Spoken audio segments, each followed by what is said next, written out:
Le tournesol est une fleur indissociable du soleil, que l'on fasse référence à la forme de sa capitule jaune ou à la particularité de sa tige de se tourner vers lui pour le suivre dans sa course journalière.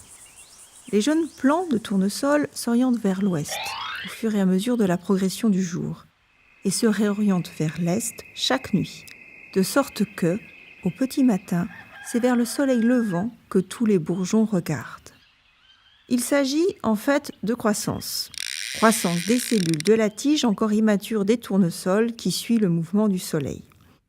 Comme pour beaucoup de plantes, les tiges des tournesols grandissent plus pendant la nuit, mais, en ce qui les concerne, seulement sur le côté ouest. Ainsi, elles penchent progressivement vers l'est et orientent les capitules vers le soleil au petit matin.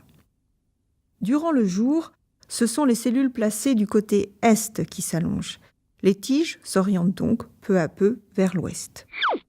Les auteurs d'une récente étude américaine ont récolté des échantillons prélevés sur les côtés opposés de la tige tout au long de cette course journalière.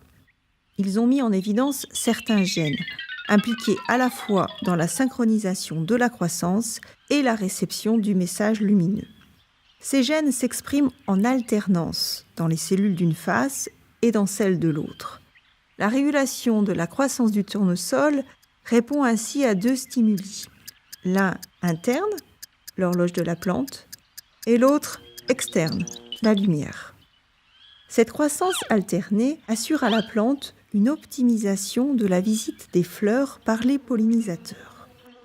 En effet, les capitules orientées vers l'est au petit matin se réchauffent rapidement et attirent ainsi plus efficacement les insectes.